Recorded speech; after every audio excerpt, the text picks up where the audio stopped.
I was in my early 20s when my parents decided to separate. Unlike many cases I'd heard about, there wasn't a bitter fallout with yelling or broken dishes. Instead, they sat me down together one evening, their hands gently clasped as if to reinforce a fragile bond that had slowly been unraveling for years. They told me in careful words that it was an amicable decision, one they had agreed upon as friends. Even so, I wasn't happy about it. How could I be? It felt like the end of something foundational, something I had always taken for granted. But I had no say in the matter and did what I could to adjust. Despite the separation, I remained close to both of them, visiting each parent whenever I had the chance. It felt like having two homes, one where I spent most of my time while schooling at the university, and another in a different state where my mother lived. Her side was always bustling with the energy of extended family, many of whom lived nearby. My mother's younger brother, Uncle Fred, was a constant figure in her house. He was in his early 30s, good-looking, with a disarming smile that seemed to put everyone at ease. His voice, deep and warm, was always brimming with jokes and light-hearted stories. I had always seen and respected him as my uncle, and he, in turn, had always treated me like the young niece he could tease and banter with. When I visited, there was always something to do, whether it was cooking, going for picnics, or cheering on the local football team at the neighborhood field. Uncle Fred had been there for all of it. He was fun, supportive, and completely familiar, which made the shift in his behavior during this particular visit all the more unsettling. At first, I didn't think much of it. There were small, seemingly harmless moments. Times when his gaze would linger a beat too long, or when he stood just a little closer than necessary, his presence hovering on the edge of my awareness. During our conversations, he seemed reluctant to let them in, his laughter coming a little louder, his stories drawn out a little longer. He would occasionally rest his hand on my shoulder, the touch warm and heavy, his fingers curling just slightly as though to hold me there. Sometimes it was my lower back, the spot where his hand would settle briefly, the gesture friendly enough to dismiss, but intimate enough to make me wonder. I told myself I was overthinking, that it was all in my head. Maybe he was just being extra friendly, I thought, trying to reassure myself. After all, Uncle Fred was always the life of any gathering. What harm could there be in a little extra attention? But as the days passed, the feeling in my gut that something was off began to harden. His presence didn't just loom at family gatherings anymore. It followed me. I would be in the middle of folding clothes or reading a book in the living room, and there he would be, leaning against the doorway with a casualness that felt practiced. His smile never quite reached his eyes anymore. Instead, there was a searching look, as if he was waiting for me to give him some kind of unspoken signal. Then, there were the times he wandered into my room. He never knocked, even if the door was only half closed. Sometimes I had just gone inside a few minutes earlier to grab something or take a break, and I would hear the quiet creak of the door opening behind me, his figure appearing unannounced like a shadow that grew bolder with each intrusion. It was as though he was always seeking me out, finding excuses to be nearby, as if drawn by some silent magnetic pull. His movements were fluid, almost too relaxed, like he was pretending this was all perfectly normal, just another routine moment between an uncle and his niece. But there was nothing routine about the way he watched me, as if waiting for me to notice him or respond to some invisible cue. It was as though he lurked just out of reach, casting an unseen web that closed in tighter with each passing day, until I couldn't ignore it anymore. It felt like he was always there, a shadow that appeared around every corner, never far from my sight, but close enough to unsettle my sense of safety. My unease grew, but I didn't know how to address it without sounding paranoid. I started avoiding him whenever possible, keeping our interactions brief, and responding to his increasingly suggestive comments with vague smiles or quick subject changes. Yet, none of my subtle hints seemed to dissuade him. If anything, it was as if my evasiveness only emboldened him further. Then came that rainy night. The sky had been brooding all afternoon, and by evening, the clouds finally gave in, releasing a downpour that battered against the windows and rooftops with a relentless rhythm. The family had just returned from a local concert, our clothes soaked and shoes squelching as we trudged down the dimly lit hallway. The air was heavy with the smell of damp fabric and wet earth, while our laughter echoed through the house, a bright contrast to the darkness outside. We peeled off wet jackets and scarves, droplets of rainwater dripping from our hair and splattering onto the tiled floor, forming tiny puddles that gleamed under the warm glow of the overhead lights. I had just said good night to my mother, her voice soft and drowsy with the afterglow of the evening, and retreated to my room. I welcomed the quiet, feeling the weight of the day settle over me like a blanket. It was comforting to escape the noise and the chill, to feel the warmth of my space wrap around me as I closed the door behind me. I reached for the switch, and a gentle glow filled the room, illuminating the familiar clutter of books and makeup on the vanity. I was just about to let out a sigh of relief and start peeling away the layers of the night when there was a knock at the door.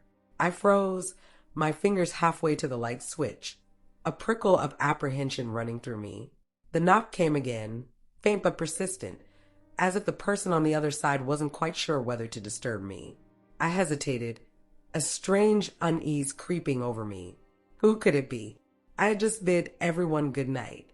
The house was supposed to be winding down for the night. I took a step toward the door, my feet sinking slightly into the plush carpet, and reached for the doorknob, feeling a slight tremor in my hand as I turned it. When I opened the door, there he stood, Uncle Fred, his figure framed in the soft yellow glow spilling from my room. His dark hair was still damp, clinging to his forehead, and his shirt stuck to him in patches where the rain had soaked through. His eyes were slightly glazed, not with alcohol, but with a kind of uncertainty, as if he hadn't planned to be there at all. He stared at me for a moment, his lips parting slowly. "Are you okay?" he asked, his voice softer than usual, almost as though he were sharing a secret. I blinked, momentarily caught off guard by the question. The way he said it, with that strange, almost tender concern, made my skin prickle. Yes, I'm fine," I replied, my voice faltering slightly. Why wouldn't I be? I studied his face, searching for some hint of what had brought him to my door, but there was nothing there, just that unfocused gaze that lingered a beat too long. He remained standing there, his presence filling the doorway as the seconds ticked by in an awkward, thick silence. It was the kind of silence that seemed to grow louder the longer it stretched, pressing against the walls like the humid night air outside. "I just wanted to tell you good night specially," he finally said, each word dropping heavily between us, his tone carrying an unsettling weight that made my breath hitch.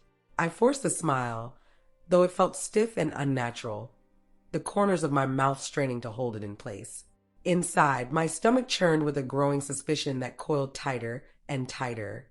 "Good night, Uncle Fred." I kept my voice light, though I could feel the strain in it, and as I gently closed the door, I turned the lock, listening for the quiet click that felt louder than it should have in the stillness. For a moment, I leaned against the door, my ear pressed against the wood, listening for the sound of his footsteps retreating down the hallway. I took a deep breath, trying to shake off the discomfort that lingered in the room like a stubborn shadow. My heart thudded in my chest, and my pulse beat a little too quickly against my wrist.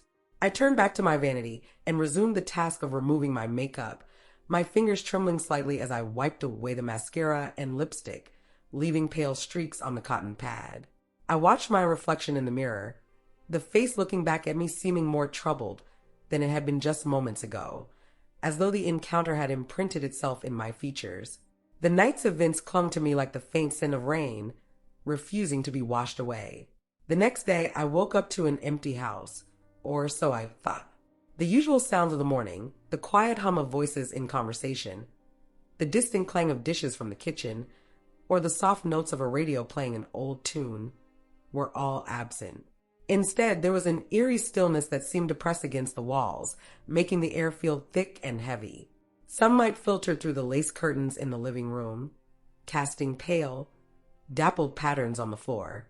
It was the kind of silence that made you notice every creak of the house settling and every rustle of the trees outside. The family had left early to visit a relative across town, their laughter and chatter echoing faintly in my memory as I lay awake in bed. I'd stayed behind, my body still feeling the effects of the stomach upset that had kept me tossing and turning the night before. I felt exhausted, drained, as if the ache in my belly had sapped the life from my limbs. With a sigh, I pushed myself up and decided to get moving, hoping that some food might help calm the queasiness that lingered like a shadow. I made my way into the kitchen, where the cool tile floor met the warmth of the rising sun that peeked through the small window above the sink. I opened a cupboard and reached for the oatmeal, the familiar motion somehow comforting in the emptiness of the house. The quiet was almost oppressive, the kind of quiet that made you hyper-aware of every little thing, my own breathing, the softness of the gas stove as I lit it, and the gentle bubbling sound of the oatmeal as it began to cook. I stood there, stirring the pot with slow, rhythmic motions, my mind drifting in and out of thoughts that seemed to float aimlessly in the morning haze. That's when I felt it, arms sliding around my waist from behind, the embrace firm and sudden.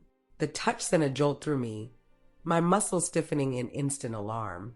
For a split second, I was suspended in confusion, my heart thudding against my ribs as my breath caught in my throat. It was as if the world had stopped for a moment, and I couldn't place where I was or who could be touching me. I turned my head slightly, my pulse quickening as I saw Uncle Fred's face hovering close to my ear. His breath was warm against my skin, smelling faintly of coffee and something else, something I couldn't quite identify. "Good morning," he murmured, his voice low and husky, vibrating with an intimacy that felt out of place. The words brushed against me like an unwelcome breeze, making the hair on the back of my neck stand on end. I felt my skin prickle with shock and something else I didn't want to acknowledge, a confusing mix of fear and unwilling excitement. It was as if my body betrayed me, reacting to his touch with a tremor of sensation I hadn't experienced in a long time, not since my breakup 6 months ago. I could feel the heat of his hands through my thin pajama top as they rested on my hips, one hand slowly sliding upwards, tracing the curve of my waist. Before I could gather the strength to push him away, I felt his lips pressing against my neck, his stubble grazing my skin as he kissed a line upwards, towards my jaw. His hands wandered boldly, one hand slipping over my stomach while the other edged higher, his touch possessive, almost demanding. It was like a flood of sensations and thoughts, a rush of everything I didn't want to feel, colliding in a chaotic swirl. My mind screamed at me to act, to break free, but my limbs seemed slow to respond, caught in the strange paralysis of the moment. "No, stop," I finally managed to say, my voice coming out breathy and strained. Summoning all my strength, I wrenched myself free from his grasp, stumbling back a step as I turned to face him. The sudden movement left me breathless, my chest heaving as though I'd just surfaced from underwater. Uncle Fred stood there, his expression a mix of longing and frustration, his eyes dark and intense. They seemed to bore into me, searching for something I wasn't willing to give. "I can't stop thinking about you," he confessed, his voice raw, almost desperate. "You have no idea how much I want you. We can keep it a secret. No one has to know." His words struck me like a blow, each syllable sharp and cutting, unraveling the fabric of everything I thought I knew about him. The image I had of him, the fun, supportive uncle who had always been there, crumbled in an instant, replaced by this stranger whose desire felt dangerous and wrong. I felt a shudder run through me, my whole body trembling with a mixture of anger, betrayal, and a sickening hint of something I didn't want to acknowledge. "Uncle Fred, this isn't right," I said, my voice barely steady, teetering on the edge of breaking. "I don't know what you're thinking, but I can't. I won't do this." The words seemed to hang in the air, the silence that followed stretching out like an abyss between us. The firmness in my tone left no room for doubt, but a flicker of fear still lingered beneath the surface. What if he didn't back down? What if he didn't take no for an answer? He took a step back, the heat in his gaze dimming to something that resembled shame, though not quite. "I'm sorry," he muttered, the words falling flat, as if they held no real weight. His apology felt hollow, spoken more to fill the silence than to express any genuine remorse. He lingered there for a moment longer, his shoulders slumping slightly, before he turned and walked out of the kitchen, leaving me standing alone, shaken to the core. As I watched him go, the enormity of what had just happened began to sink in, the reality settling over me like a dark cloud. I felt a heaviness in my chest, a kind of numbness spreading through me as I tried to process it all. I reached up and touched my neck where his lips had been, a phantom sensation lingering there, and I quickly pulled my hand away, as if the mere touch could erase the memory. I stood there for what felt like an eternity, the quiet of the house pressing down on me, making it hard to breathe. The tension in the air was palpable, and the incident left me with an unsettling mix of emotions. As the days went on, I couldn't shake off the memory of his touch, the conflicting sensations that had coursed through me. I kept my distance from him, avoiding being alone in the same room when never possible.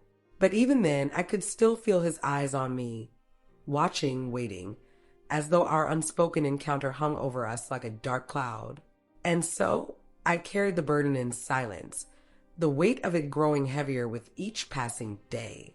I wondered if I should confide in my mother, but the thought of what it might do to the family kept me quiet. I was left with the unsettling knowledge that sometimes the people we trust the most are the ones who can hurt us in the ways we least expect.